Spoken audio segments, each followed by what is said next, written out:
오늘 새벽의 자리에 나오신 여러분들, 또 현장과 온라인에서 함께 예배하시는 모든 성도님들 주님의 이름으로 환영하고 축복합니다.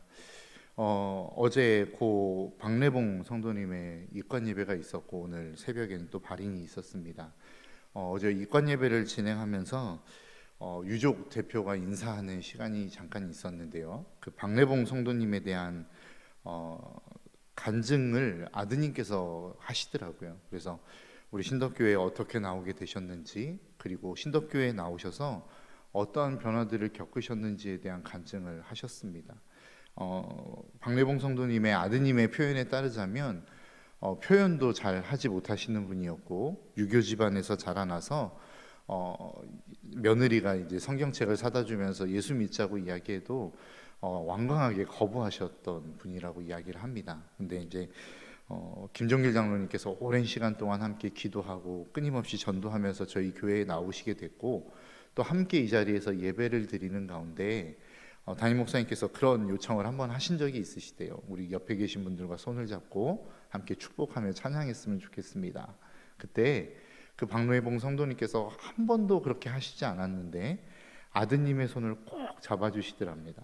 그러니까 그것들을 보면서 마음이 굉장히 낯설기도 하고 뭉클하기도 하고 많은 그 감동을 받았다라는 말씀을 하셨어요. 그리고 어느 때인가는 가족들과 함께 모여있는 그 자리에서 너희들이 예수님을 좀 믿었으면 좋겠다라고 하며 전도까지 하셨다고 합니다. 여러분, 우리가 이렇게 날마다 영혼을 살리고 또 구원하는 이 전도의 일, 그리고 놀라운 회복과 부흥의 중심에 우리 교회가 서 있는 것이 참 감사했고, 또 앞으로도 이 사명과 사역을 끊임없이 감당하며 나아가는 우리 신덕교회가 될 수 있었으면 좋겠습니다. 이 일을 위해서 여러분 함께 기도해 주시고 또 함께 힘있게 동참해 주시기를 부탁을 드리겠습니다. 오늘 본문의 말씀은 하나님께서 사무엘을 통해서 다윗에게 기름을 부으시는 장면입니다.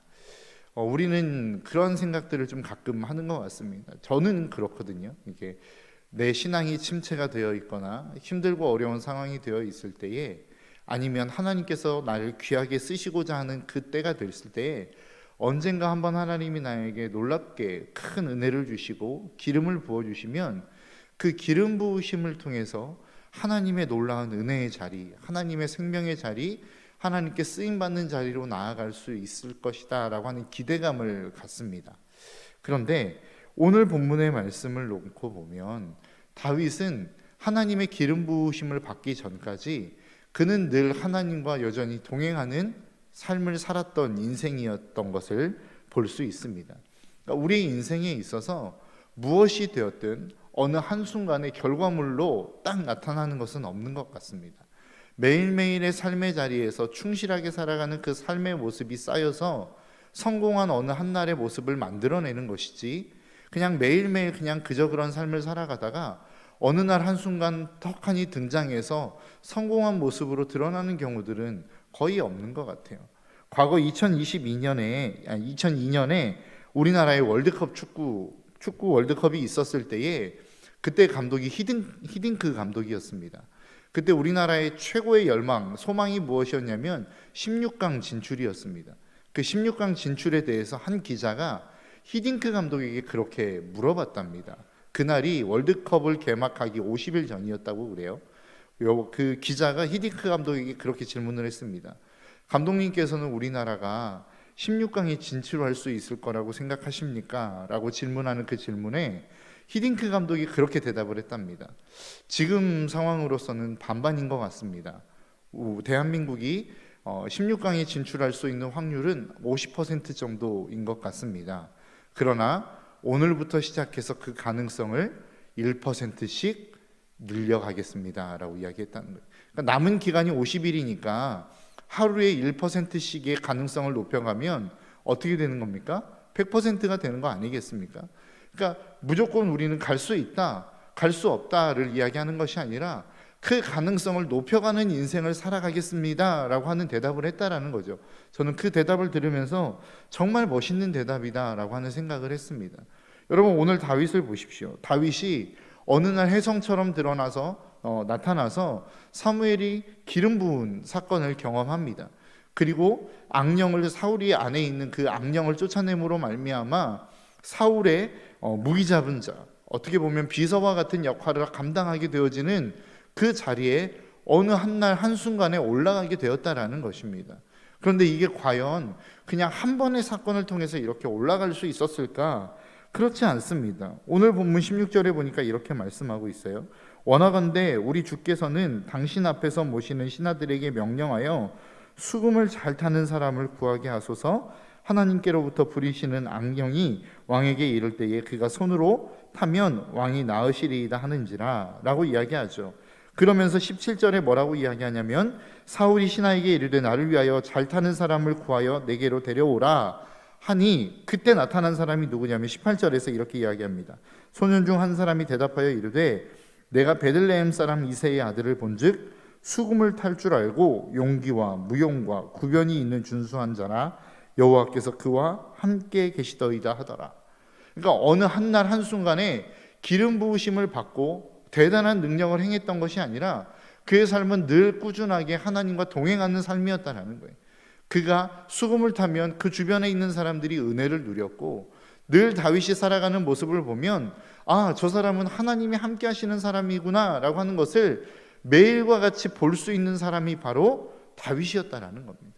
그러니까 어느 한날의 한순간에 하나님의 놀라운 기름 부음과 능력을 부어주심으로 말미암아 오늘의 자리에 있었던 것이 아니라 그가 살아갔던 매일매일의 삶이 그러한 삶을 살아갈 수 있었다라는 거예요. 근데 여러분 한번 생각해 보십시오. 이 다윗은 어떤 사람이었습니까? 부모가 보기에도 왕이 될 만한 깜이 아니었던 사람이었습니다. 여러분 한번 우리가 잘 생각해 보면 자녀들을 평가하는 한 사람을 평가하는 평가가 있습니다. 수많은 사람들의 평가가 있겠죠. 그런데 그 수많은 사람들의 평가보다 언제나 부모가 자식을 바라보는 평가는 다른 사람들이 자식을 평가하는 그 평가의 기준보다 훨씬 더 높습니다. 기준이 높다기보다는 자식을 바라보는 어떤 가능성을 훨씬 더 높게 바라본다는 거예요. 다른 사람들이 당신 자녀는 좀 어려워요. 그 길은 안 돼요. 하다못해 취업을 내는 이력서를 낸다 할지라도 그 기업에 되기는 좀 어려울 것 같은데요 라고 수많은 사람들이 이야기한다 할지라도 부모님은 그렇지 않죠. 우리 아들이 어때서요? 우리 자식이 어때서요? 우리 딸이 어때서요? 라고 하는 이야기를 한다는 거예요. 그 이야기는 무엇이냐면 항상 다른 사람들의 평가와 가치보다 부모가 자식을 평가하는 가치는 훨씬 더 높다는 겁니다. 다른 사람들이 바라보는 수준보다 부모가 자식을 바라보는 수준은 더 높은 수준에서 바라본다는 거예요. 그런데 오늘 본문에 보니까 뭐라고 이야기하냐면 11절에 이렇게 이야기합니다. 또 사무엘이 이새에게 이르되 내 아들들이 다 여기 있느냐? 이새가 이르되 아직 막내가 남아있는데 그는 양을 지키나이다. 이게 무슨 이야기입니까? 야, 내가 너희들의 자녀 가운데 한 사람을 기름 부어 왕을 세울 거야. 하나님이 그렇게 명령하셨어.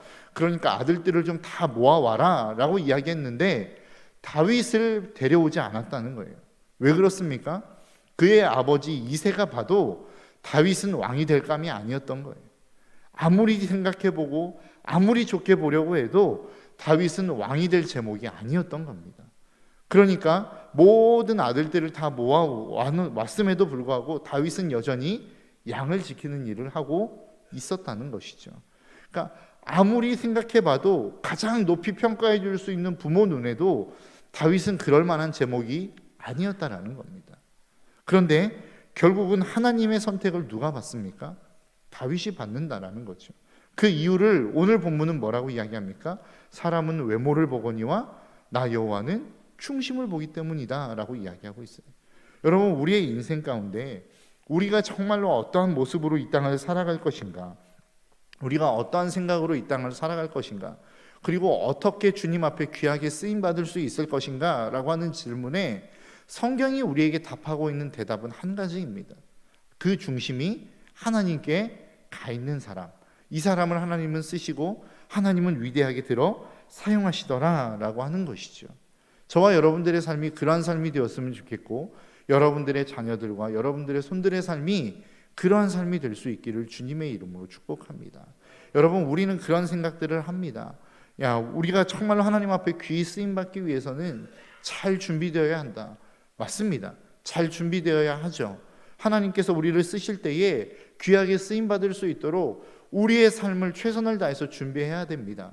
그런데 그 모든 준비 가운데 가장 중요한 준비가 무엇이냐? 바로 우리 마음의 준비라는 것입니다.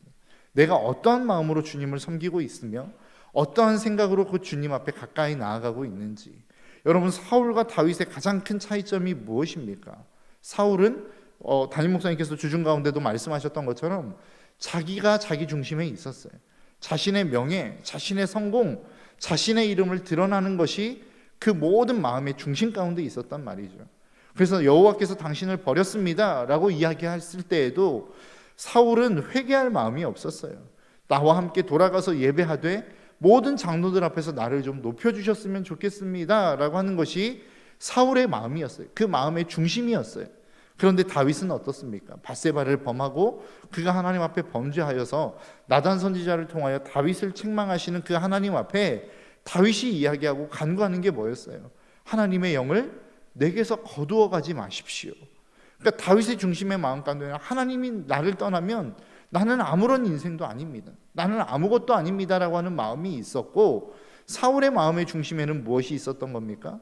내가 하나님을 어떻게 섬기고 하나님이 나를 어떻게 생각하느냐는 관심이 없었어요. 모든 사람 앞에서 내가 높임받는 것이 사울의 유일한 관심이었습니다. 이 마음의 중심의 차이가 결국 다윗과 사울을 정말로 극명하게 만들어내는 결과물을 만들어냈다는 것이죠. 마음은 보이지 않습니다. 그렇기 때문에 우리는 마음에 소홀할 수 있습니다. 그런데 오늘 본문에서 분명하게 하나님이 우리에게 말씀하시는 게 무엇입니까? 나는 마음을 본다는 것. 네가 어떠한 스펙을 가졌든 어떠한 능력을 가지고 있든 이 땅 가운데서 얼만큼 나에게 유익이 될 수 있느냐, 하나님은 그거 보시지 않겠다는 거예요. 왜냐하면 하나님의 능력으로도 그 모든 것들은 충분히 채워나갈 수 있기 때문에 그렇습니다. 여러분, 하나님이 쓰시는 사람들을 보십시오.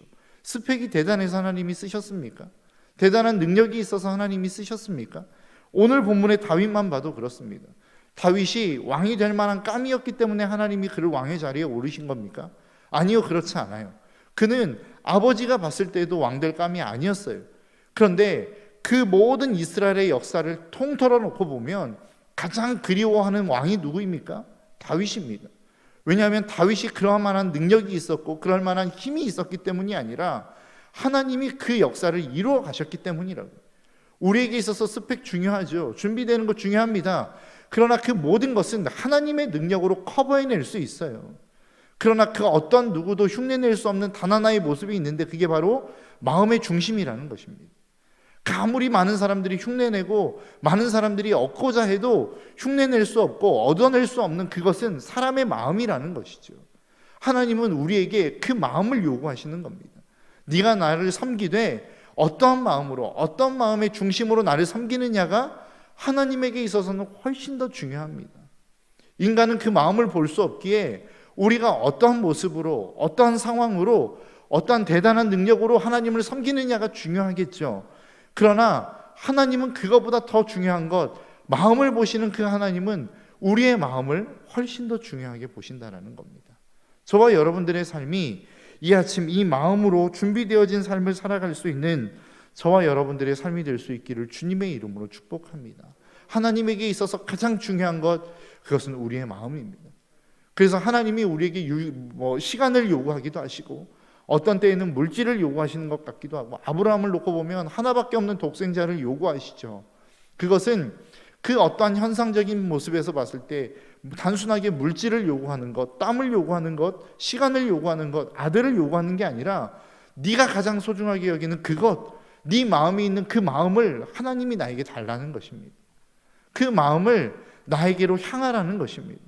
저와 여러분들의 오늘 이 아침의 삶에, 그리고 매일매일의 삶에 하나님 앞에 우리의 마음을 중심을 들이며 나아갈 수 있는 저와 여러분들의 삶이 될 수 있기를 주님의 이름으로 축복합니다. 여러분, 다윗 아무것도 아니었어요. 아버지가 봤을 때도 아무것도 아닌 아들이었습니다. 그런데 하나님은 그를 왕으로 세우셨고 결국 이스라엘의 역사 가운데 가장 태평성대한 나라를 이루는 왕으로 하나님은 다윗을 사용하셨다라는 것입니다. 그것의 가장 중요한 요소, 그 중심에는 다윗의 마음이 있었다라는 사실을 저와 여러분들이 잊지 않으시기를 주님의 이름으로 축복합니다. 다윗이 그렇게 하나님이 주시는 능력과 힘으로 다윗이 했던 것이 무엇입니까? 바로 주변의 사람들을 살리는 일을 했다라는 것입니다. 오늘 본문 마지막 절입니다. 하나님께서 부리시는 악령이 사울에게서 이를 때에 다윗이 수금을 들고 와서 손으로 탄즉 다윗이 상쾌하여 낫고 악령이 그에게서 떠나더라.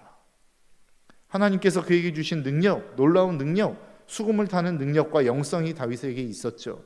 그리고 그 다윗은 그것을 가지고 어떻게 했습니까? 사울이라고 하는 왕을 살리는 데 사용했다라는 것입니다. 다윗이 왕이 되었을 때도 여러분 한번 생각해 보십시오. 다윗이 왕이 되었을 때 그 왕이 되어져 가는 그 과정 속에서 가장 그가 하나님을 잘 섬김으로 말미암아 특혜를 입은 사람이 누구일까요? 저는 사울이라고 생각합니다. 다윗이 하나님을 잘 섬겼어요. 그리고 그 왕이 되어져 가는 그 모든 과정, 거의 20년 가까운 시간을 통하여 가장 많은 수혜를 입었던 사람은 저는 사울이라고 생각해요. 왜냐하면 다윗은 사울을 죽일 수 있는 2번의 기회가 있었습니다. 그럼에도 불구하고 다윗은 사울을 죽이지 않았습니다. 왜요? 그게 하나님의 뜻이 아니었기 때문에 그렇습니다. 만일 다윗이 하나님을 잘 섬기는 사람이 아니었다고 한다면 아마 사울은 첫 번째 죽음에 그 죽일 수 있는 기회 가운데 사울은 죽었을지도 모르겠습니다. 그런데 그를 살려두었던 것은 단 하나였어요. 다윗이 하나님을 향한 믿음, 그리고 하나님을 향하여 성결하게 섬기는 그 마음, 그 하나가 사울을 살릴 수밖에 없는 자리로 다윗을 이끌었다라는 것입니다. 우리가 예수 그리스도를 믿어요. 그리고 그 믿음이 좋다라고 하는 것은 결국 무엇을 의미하는 것이냐면 내 주변의 사람들이 나로 말미암아 복을 받는다는 것을 의미하는 것입니다. 여러분, 하나님이 아브라함을 부르셨죠. 그리고 그 아브라함을 부르시면서 뭐라고 이야기하십니까? 너는 복이 될지라. 너를 만나는 자들이 너 때문에 복을 받을 것이다 라고 이야기해요. 그러니까 우리가 예수 그리스도를 믿고 하나님을 잘 섬긴다라고 하는 것은 내가 놀라운 축복과 엄청난 은혜와 놀라운 부를 누린다라고 하는 것을 의미하는 것이 아니라 여러분들을 만나는 여러분 주변의 사람들이 여러분 때문에 복을 받는다라고 하는 것을 의미하는 것입니다. 불안 가운데 있었던 사람들이 평화를 얻고 갈등 가운데 있었던 사람들이 화평을 얻으며 정말로 죽음의 위기 가운데 있는 사람들이 마음의 평안을 얻는 이 축복이 저와 여러분들의 삶을 통하여 주변 사람들 가운데로 흘러갈 수 있어야 된다는 거예요. 죽을 수밖에 없는 인생이 다시 살아나는 역사. 김종길 장로님의 그 놀라운 수십 년간의 기도가 한 영혼을 살리고 한 영혼을 변화시켰던 것처럼 우리의 삶이 그러한 삶이 될 수 있어야 된다는 것입니다. 예수를 믿는다라고 하는 것은 나 때문에 복을 받는 사람들이 많아진다라는 것을 의미하는 것입니다. 신앙이 좋다라고 하는 것, 신앙이 성장한다라고 하는 것 역시도 나로 말미암아 복을 받는 사람들이 더 많아진다라고 하는 것을 의미하는 것입니다. 지경이 넓혀진다라고 하는 것 역시 동일한 의미입니다. 나 때문에 복을 받는 사람들이 더 많아진다라고 하는 것을 의미하는 것이죠. 저와 여러분들의 삶이 그런 삶이 될 수 있었으면 좋겠습니다. 내가 예수 믿었으니까, 하나님의 마음에 합당한 자가 되었으니까 내가 원하는 복을 하나님 나에게 쏟아부어 주십시오가 아니라 이제 내가 하나님을 잘 섬기고 하나님의 마음을 알았으니 나로 말미암아 수많은 사람들이 복을 받기를 원하시는 그 하나님의 마음을 내가 이제 알았으니 하나님 나 때문에 복을 받는 사람들이 많아지게 해주십시오. 이것이 이 아침 저와 여러분들의 삶의 기도 제목이 되었으면 좋겠습니다. 그렇게 이 하루가 매일매일이 살아가는 저와 여러분들의 삶이 수많은 사람들에게 복을 끼치며 영향력을 끼치며 또 날마다 주님과 동행함으로 말미암아 그 마음의 중심을 하나님 앞에 올려드리는 저와 여러분들의 삶이 될 수 있기를 주님의 이름으로 축복합니다.